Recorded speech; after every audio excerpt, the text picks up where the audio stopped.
नमस्ते दोस्तों, ये चैनल में आपका स्वागत है। आज हम एक बहुत ही महत्वपूर्ण विषय को देखने वाले हैं जो हमारे जीवन के लिए उसका होना सबसे ज़्यादा ज़रूरत है, इसलिए अंत तक बने रहें। दुख, दर्द, कठिनाई और असफलता।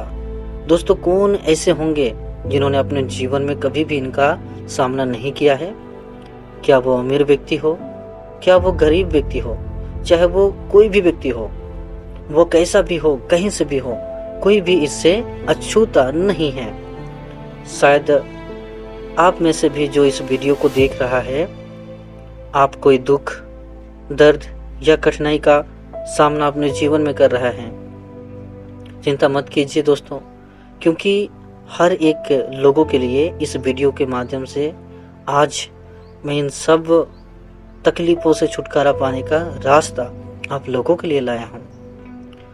दोस्तों, जब कोई बहुत बड़ा समस्या का सामना करता है, वो अक्सर नकारात्मक हो जाते हैं या वे कई तरीका आजमाते हैं, लेकिन सब कोशिशें बेकार हो जाती है।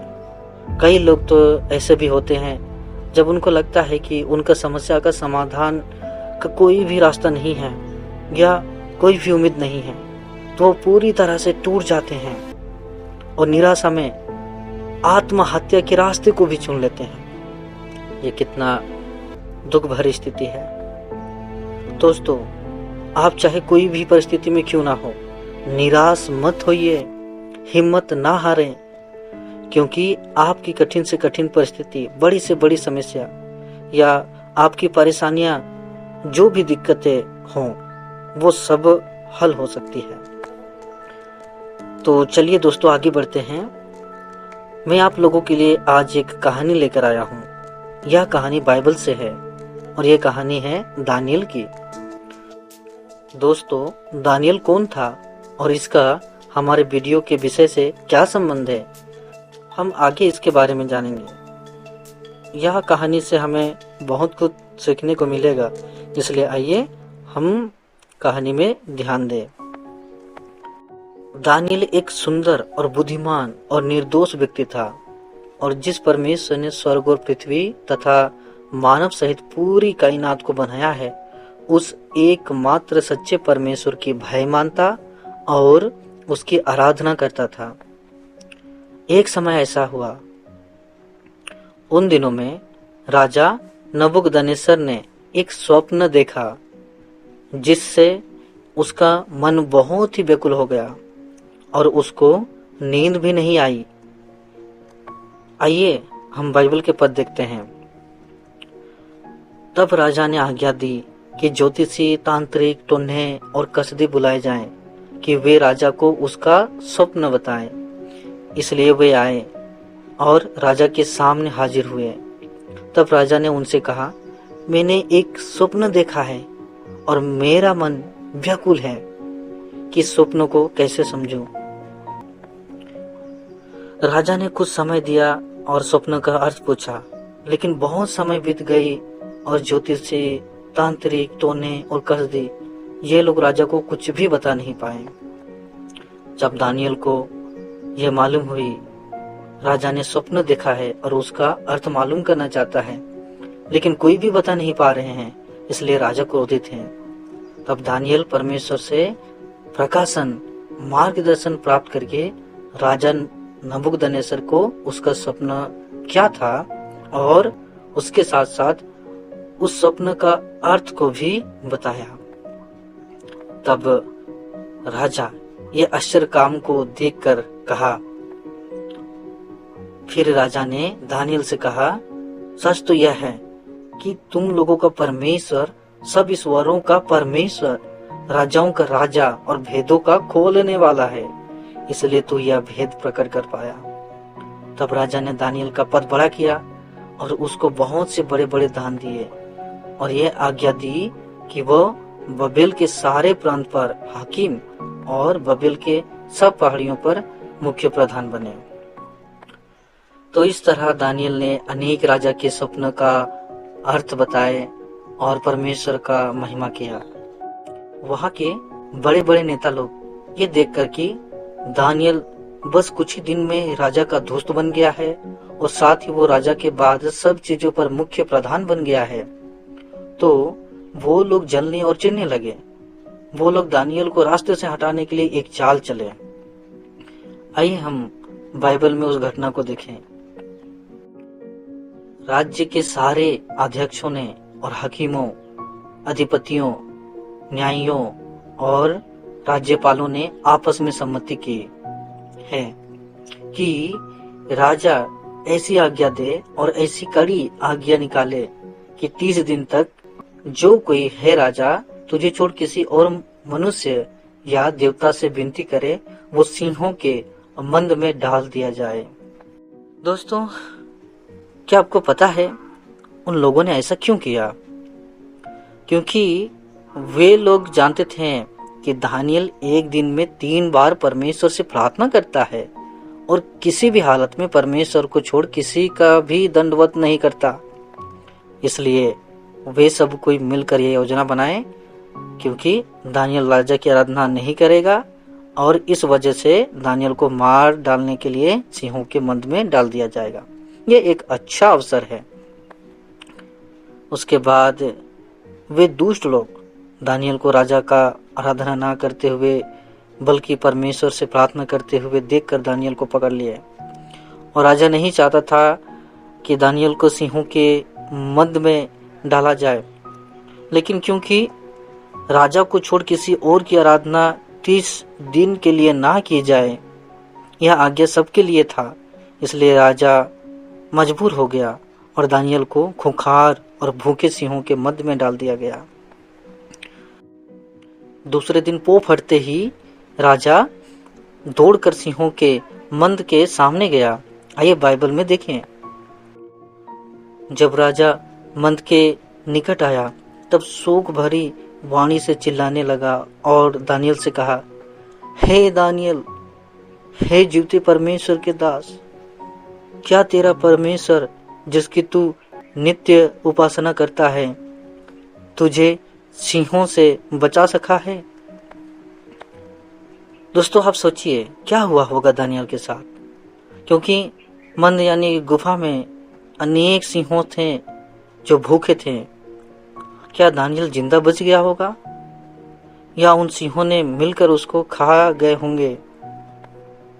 प्यारे मित्र, भजन संहिता में कहा गया है, धर्मियों की मुक्ति यहोवा की ओर से होती है, संकट के समय वो उनका दृढ़ गढ़ है। आमीन। भाई बहन, जो लोग परमेश्वर में सच्चा विश्वास और भरोसा रखते हैं, परमेश्वर उनके कठिनाइयों के बीच में मौजूद रहते हैं और उनको कठिनाइयों से निकाल लेते हैं। दानियल के साथ क्या हुआ, आइए हम आगे देखें। तब दानियल ने राजा से कहा, हे राजा, तू युग युग जीवित रहे। मेरे परमेश्वर ने अपना दूत भेजकर सिंहों के मुंह को ऐसा बंद कर रखा कि उन्होंने मेरी कुछ भी हानि नहीं की। इसका कारण यह है कि मैं उसके सामने निर्दोष पाया गया, और हे राजा, तेरे सम्मुख भी मैंने कोई भूल नहीं की। तब राजा ने बहुत आनंदित होकर दानियल को मंद में से निकालने की आज्ञा दी। अतः दानियल मंद में से निकाला गया और उस पर हानि का कोई चिन्ह ना पाया गया, क्योंकि वो अपने परमेश्वर पर विश्वास रखता था। तब दारा राजा ने सारी पृथ्वी के रहने वाले देश देश और जाति जाति के सब लोगों और भिन्न भिन्न भाषा बोलने वालों के पास यह लिखा, तुम्हारा बहुत कुशल हो।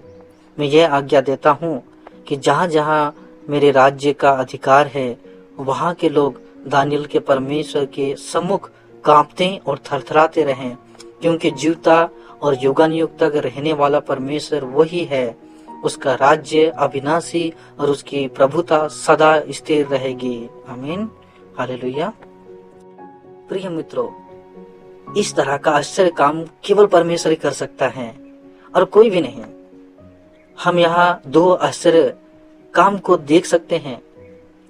परमेश्वर अपने अधिकार से सिंहों को नियंत्रित किया, और दूसरा, दानियल को थोड़े भी चोट पहुंचने नहीं दिया और उसको बचाया।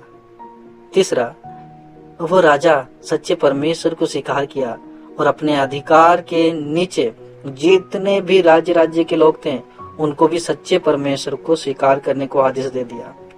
आमीन। दानियल भयभीत नहीं हुआ, अपना विश्वास और भरोसा नहीं खोया, परमेश्वर के सामने आया, उससे प्रार्थना किया। अपने जीवन में जो घटित हो रहा था उसको लेकर नकारात्मक और हताश होकर शिकायत नहीं किया। उसने ये भी नहीं कहा कि मैंने कोई अपराध या गलती नहीं किया है, फिर मुझे क्यों ये सजा दी जा रही है। बस वो परमेश्वर पर निर्भर रहा। इसलिए उसने और उसके आसपास के लोगों ने परमेश्वर के महान अद्भुत कार्य को देखा। आमीन। तो दोस्तों, इस कहानी से हम क्या सबक सीख सकते हैं कि जब हम विकट परिस्थिति में होते हैं तो हमें खुद पर आत्मविश्वास रखना है, परमेश्वर पर भरोसा रखना है। दोस्तों, जब आप निराश ना होकर कुछ करते हैं, कुछ पाने की उम्मीद रखते हैं, तो एक ना एक दिन आप इसका सकारात्मक परिणाम जरूर देखेंगे। दोस्तों, आपने सुना होगा कि कुछ लोग कई बड़ी बीमारी या कुछ विकट समस्या का सामना करते हैं जिसका समाधान असंभव लगता है और वो लोग निराश हो जाते हैं। फिर कोई उनको हौसला देते हैं और परमेश्वर पर भरोसा करने को कहते हैं और फिर उनकी नकारात्मकता सकारात्मकता में बदल जाती है और सोचते हैं मेरा यह स्थिति जरूर सुलझेगा, परमेश्वर अभी से ही मेरा सहायता करेगा। तो दोस्तों, जब ऐसा हौसले के साथ, आत्मविश्वास के साथ जब कोई भी व्यक्ति परमेश्वर पर भरोसा रखता है तो उन लोगों का परिस्थिति बेहतर होने लगता है। शुरू में असंभव लगने वाली चीजें बाद में संभव हो जाती हैं, मानो कि कोई चमत्कार हो गया। तो दोस्तों, यह कैसे हुआ? ये परमेश्वर पर विश्वास और आत्मविश्वास से हुआ। दोस्तों, इसका अनुभव आप भी अपने जीवन में कर सकते हैं और अपने जीवन में चमत्कार होते हुए देख सकते हैं। हर परिस्थिति में सकारात्मक बने रहें, स्वयं पर और परमेश्वर पर विश्वास करें, असंभव संभव हो जाएगा। आमीन।